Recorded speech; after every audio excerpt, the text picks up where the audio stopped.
Okay, so let's take a look at how you can add text widget to your WordPress page using Elementor. So log into WordPress and then go to the page where you wish to add that widget.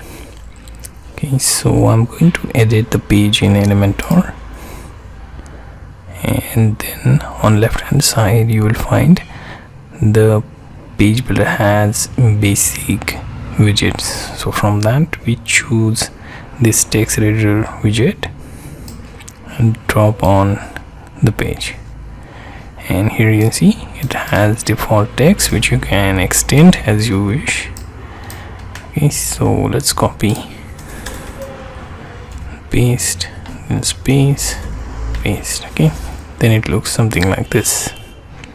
Okay, this comes in handy when you are designing, let's say, some hero portion or mid-page portion or even footer. Okay, you can preview the change.